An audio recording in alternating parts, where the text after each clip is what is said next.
If each unhappy family and unhappy marriage is unhappy in its own way, then why does the solution look the same for everybody? This divorce where we fight over things and have custody arrangements and alimony and sell our house and, lose half your friends. And why is that the solution to so many problems that are actually quite different? This is Meredith for Real, the Curious Introvert, and I'm Meredith. I explore the questions people think but don't ask out loud, either because they're taboo or thanks to cultural hypnosis. My mission, and yours if you choose to accept it, is to inspire curiosity by exploring the nuance and paradox of our world. Each episode is different, so bring your ADD and your earbuds and have a look around. Hey, Curiositors, it's me, Meredith. I bet you didn't expect an episode about divorce in my love and relationship series, did you? Well, stick around. I'm full of surprises and questions. Always with the questions. This episode begs the question, is there only one way to do divorce? And is divorce the problem or the solution? All right, enjoy the show. Divorce. It's the stuff that makes up country songs and TMZ gossip articles. The ugly, the backstabbing, the custody battles. There's at least one mention of it every day in my morning social media scroll. You can imagine my surprise then when I read the headline, "Woman lives with her ex-husband, 2 teenagers, and his new wife." Well, my next guest is that woman. Not only has this been their living arrangement for the last decade, but she even gave the speech at her ex-husband's wedding. Today, through her story, she's going to share why divorce doesn't have to be a tragedy and how new partners don't have to be a threat. Psychologist, author, divorce revolutionary, Dr. Suzanne Vickberg. Thanks for coming on the show. Hi, great to be here. Did you ever think that your divorce story would be a part of a love and relationship series? Well, I have been thinking about it a lot as Valentine's Day is coming up and sort of planning, like, what story do I want to share around Valentine's Day related to divorce? Yeah, that's true. It's funny how when you approach something in life with curiosity, it can look like rebellion when you ask the question, what if I do it this way instead of that way? And I feel like that's just a huge part of your story. Yeah, it's sort of the crux of it, I think, because with divorce, there's such a traditional way to do it. And the traditional way is just really not great, right? It's really, really hard on a lot of people. And I feel like we just asked a lot of questions, like, why does it have to be this way? What if we did it differently? And that's how we ended up in this situation. So what was that process like for, I guess, you personally, and then also what was it like discussion-wise between you and your ex-husband when y'all were deciding, should we stay miserable and married or get divorced? Yeah, well, it wasn't easy. It's more than a decade ago now. So, we were married for about 7 years, but together for maybe about 3 years before that. And it had just become, we were kind of roommates at that point. We didn't have like that deep connection. We didn't have the chemistry. We had the same arguments over and over, which that part's like most marriages, right? But for me, I was like, this can't be it. Like, this can't be the love relationship of my life.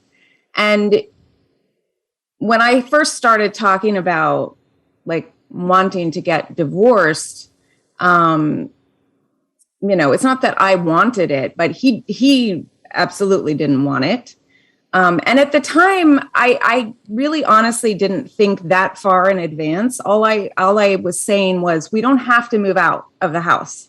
We can both raise our kids together. We can stay here. We can be a family, but we need to acknowledge that the marriage part is over, that we're not romantic partners anymore. And it was a little bit of a struggle at first, but I moved into the guest room and we just kind of got used to that. And it helps that he met his now wife very quickly. very quickly after we split up. And so that really changed the dynamic, I think, for us. That makes sense. What did that look like? So he gets engaged and he says to his newly betrothed, and we're all going to live in this house. Did she take some convincing, or did she realize that was just part of the package? She realized from day one it was part of the package. And I think he and I both have always presented it that way. It's a non-negotiable.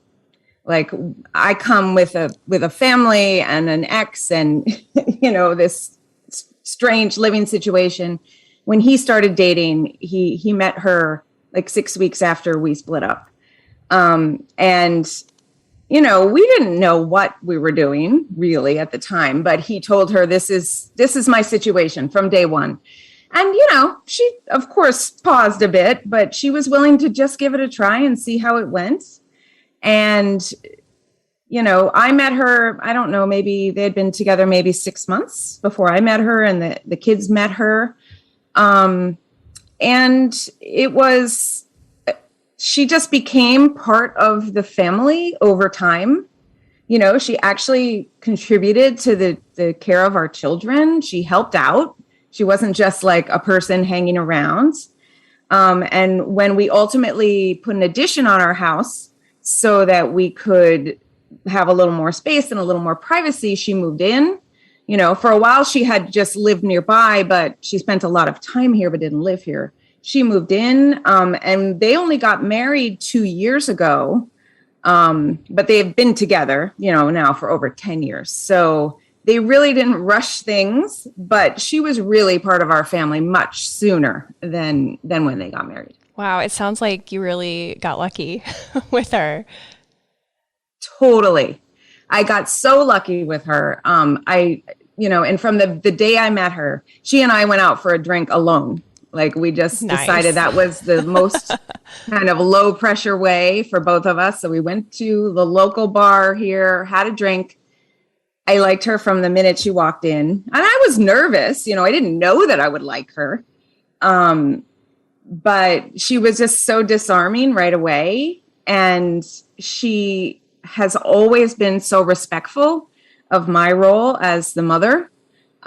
Even while she was participating and contributing, she just made it really easy for me to be welcoming. There was no threat. I never felt threatened by her in terms of any of that. And so I was able to be welcoming, and it just made the situation really easy. Kind of, it's strange to say. It was easy for all of us, not without struggles, but overall easy. Yeah. So what were some of the struggles? Because obviously a decade into the arrangement, it's maybe not for you because you're a writer, but I think for most of us, remembering our state of mind a decade ago, that's a little tough. So Can you share what were some of the hiccups that you experienced while working out the nuances of this living arrangement? Yeah. So I'll share a story actually that happened before I met her. I went out of town with the kids, and I knew about her and everything, but we had never met. And he asked if it was okay for her to come to the house, or I think I even offered, actually, because there had been a little blip where they had gone out on a date, like in our town.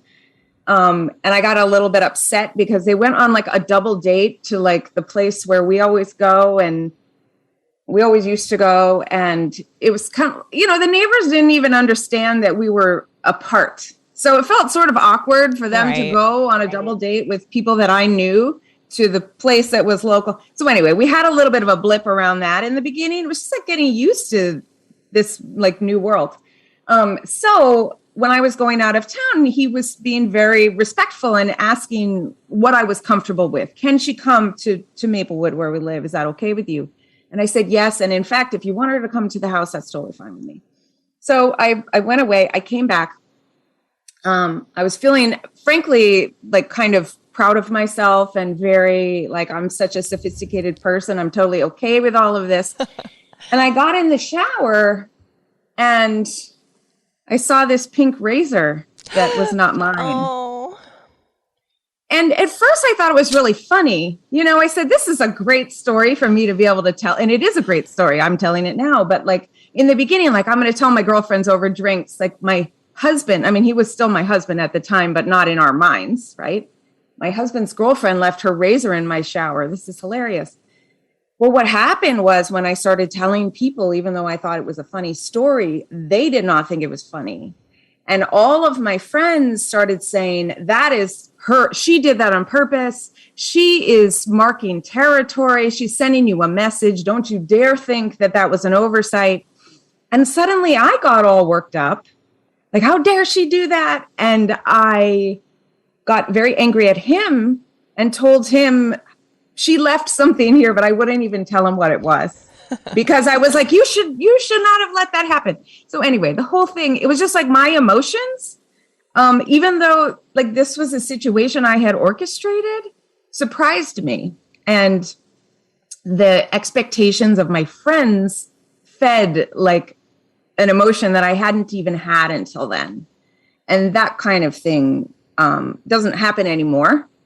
For one thing, I've told all my friends, I've asked for their support and cooperation. And now that everyone's so used to it that, they wouldn't try to tell us anything about how we should do things. Do you find that the people's reaction is different when they are not at your house seeing all of you interact versus when they are? Yes, absolutely. So I think, for like our families, my parents, his parents, her parents, all of them thought, well, hold on a minute. Like when we told them what we were doing, they were like, this is not a good idea. And it's weird, basically.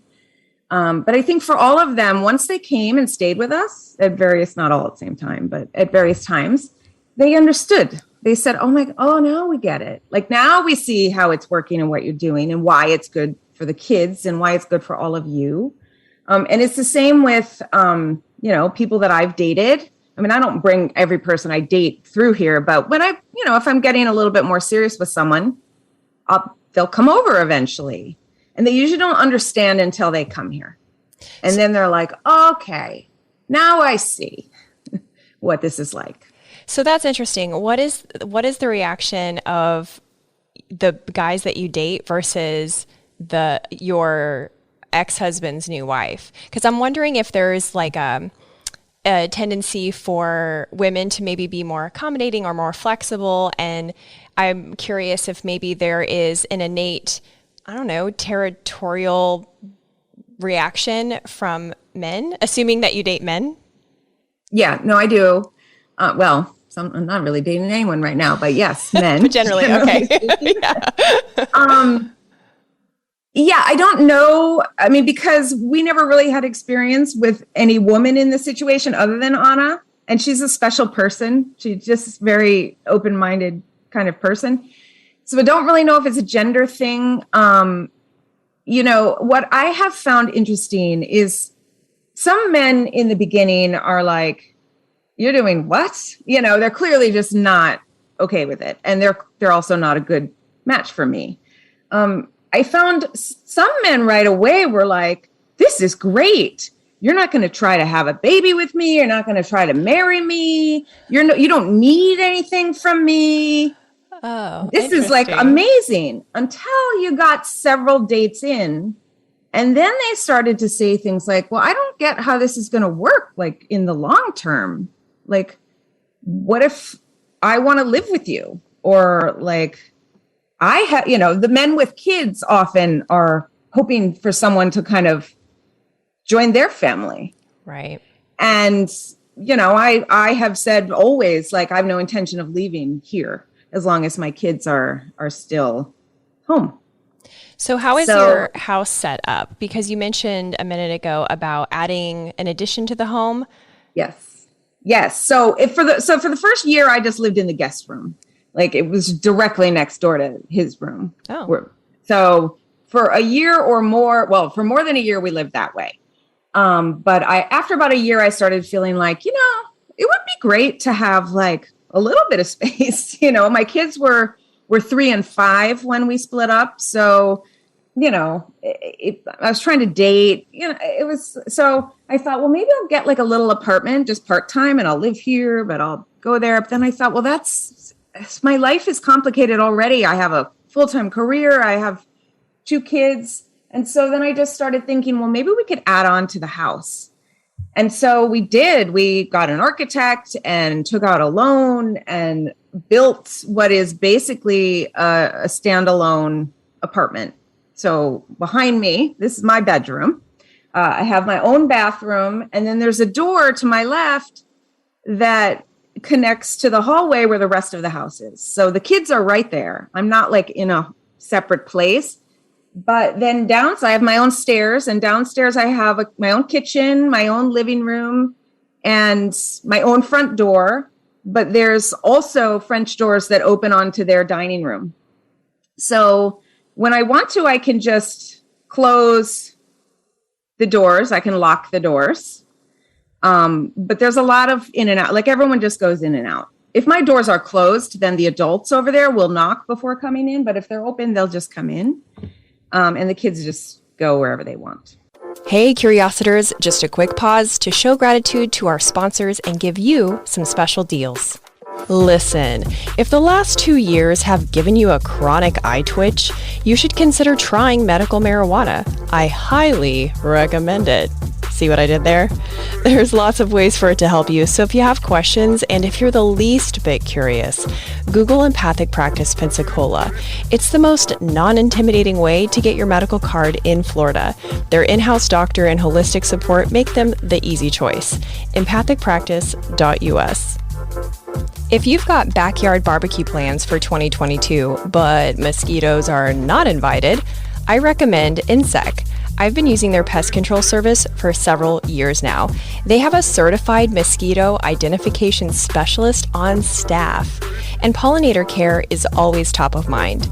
If you live in the Florida Panhandle or the Gulf Coast of Alabama, give them a call, ensec.net. The UWF Historic Trust. We shoot the show at the Pensacola Museum of History. It not only houses exhibits of lesser-known Pensacola history, it's an event space too. So if you need a unique space in downtown Pensacola for a fundraiser, networking event, or a corporate party, take a look at historicpensacola.org.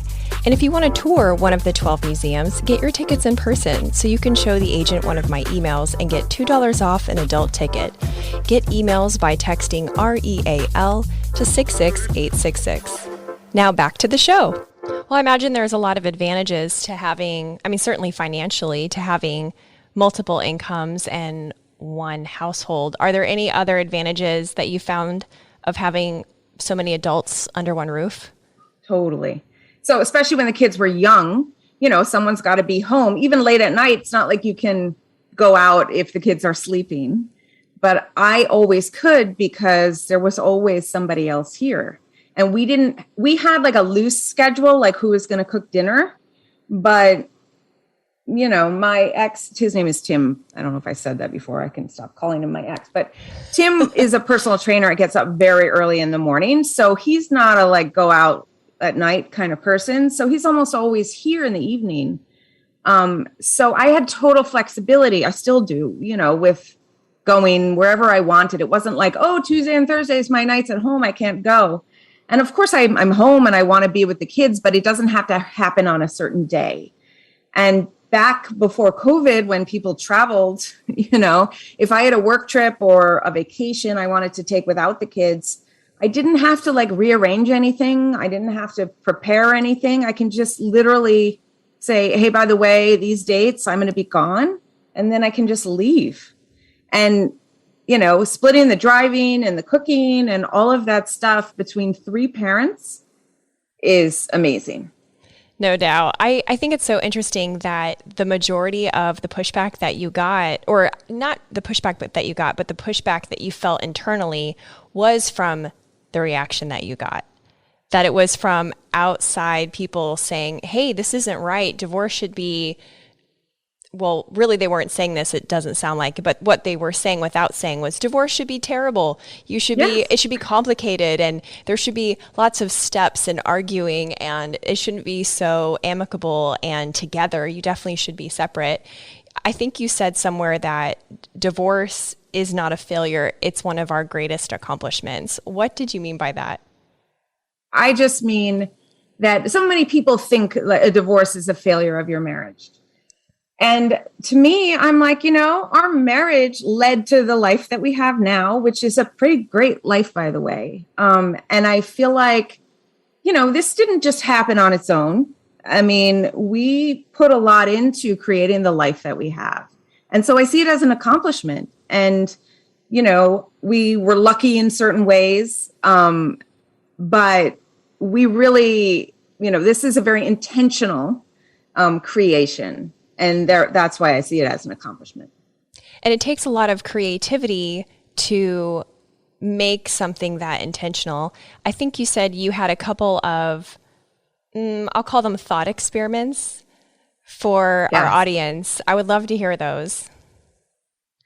Well, so one of them, it was related to that time when I first started thinking, maybe I'll get an apartment. And I'm from Minnesota. So to me, I was like, the best thing I could do is get a place on a lake. I need a lake place. Everyone in Minnesota has a lake place. Maybe I could have a lake place and then I could live here. And I literally put the kids, I put the kids in the car and I drove to a lake just randomly. And I'm in New Jersey now, so there's not lakes everywhere like there are in Minnesota. So we drove to a lake. The kids, I guess at that point, maybe were like 4 and 6.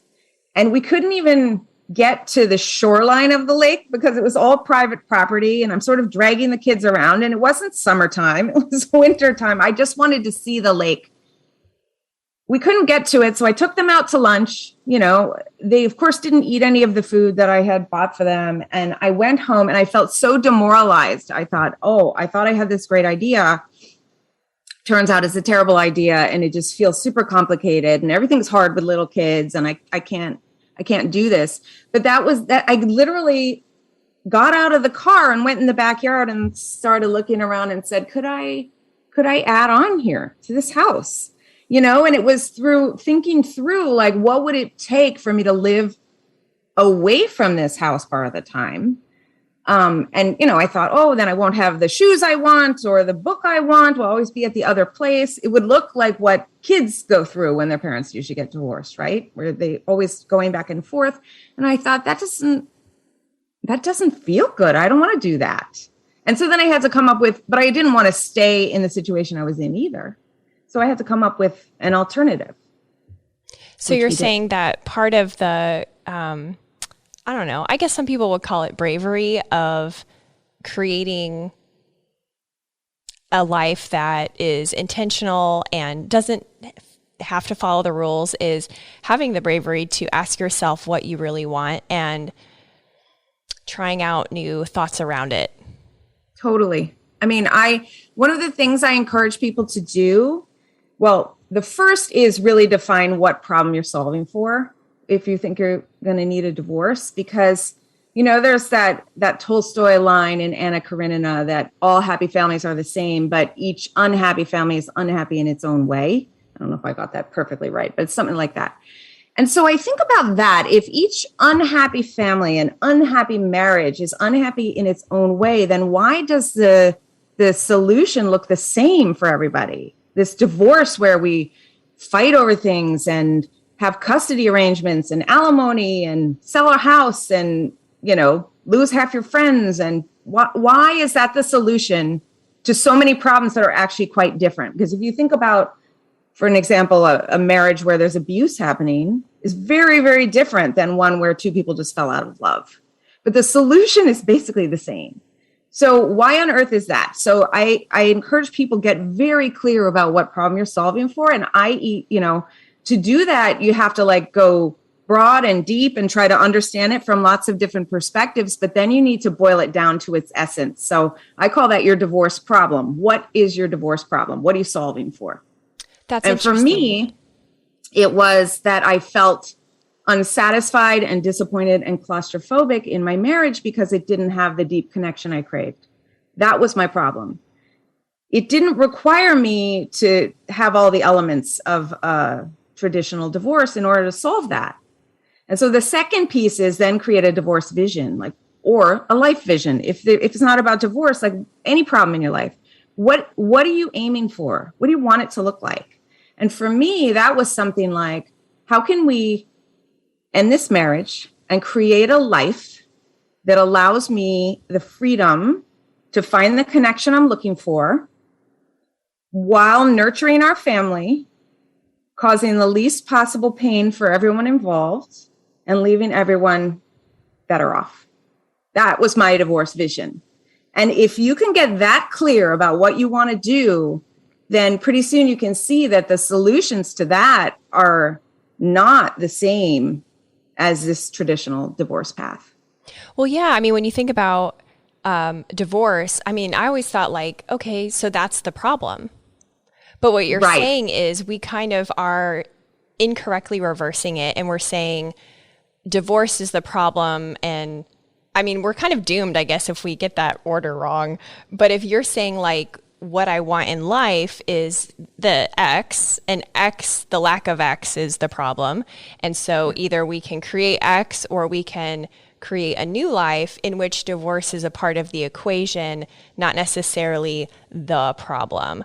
I mean, that's so much deeper. Like, imagine if you were at a bar and, you know the old scene from the movies, man, what's on your mind? Down on your luck? And the guy says, oh, well, I'm getting a divorce. That's what we expect. But what if instead he was like, well, I really don't have the deep connection I crave in my marriage. Like, the conversations at bars would look a lot different. Well, and I have to tell you, though, I have a lot of really good conversations in bars because I'm very, open about my life, and people are fascinated. And, most people say, well, I couldn't imagine doing that. But, and a lot of it has to do with the players, involved in this case, for sure. But once you know what the problem is, it's like, I don't know if you're familiar with design thinking, but this is how I think about it. The first step of design thinking, which we use to design things and solve problems in the corporate world, is define the problem, redefine it, because we often think it's something and it's actually something else. And so once you've done that, then the way you think about solving for it, or the way I think about my divorce, is don't oversolve for problems you don't have. So if my problem is I don't have a deep connection, to set up a custody schedule where I would have my kids half time is oversolving. Like, how is that going to help the problem that I have? It's not at all. So don't oversolve for problems you don't have. Like, that right there is my number one piece of advice. And also, don't listen to other people's advice is the other one. Because if you do, you're never going to get to this like really creative place. You've got to listen to your own voice.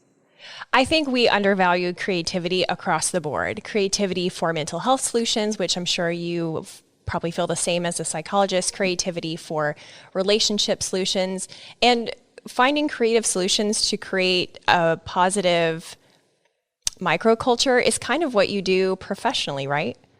Right. Yes. So I work for Deloitte, and I work in a part of the organization called the Deloitte Greenhouse, which is all about helping clients solve their business problems by sort of taking them out of their usual environment, putting them in a different environment, and challenging them to just really think differently about their problems.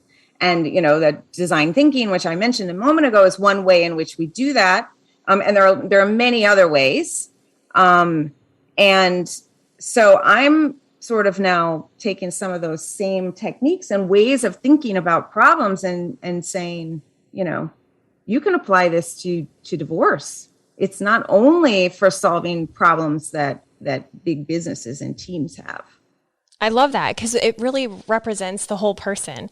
We're not work people and then home people. We're a whole person. We're whole people. Yes, that's so right. It approaches problem solving, and really, it's not just problem solving. I feel like it's solution creation, which is, I don't know, maybe that sounds just like a positive spin to some people, but to me, in my mind, it feels like a greater spectrum of possibilities. Oh, yeah. I love that. I really think so. It makes me think about it differently.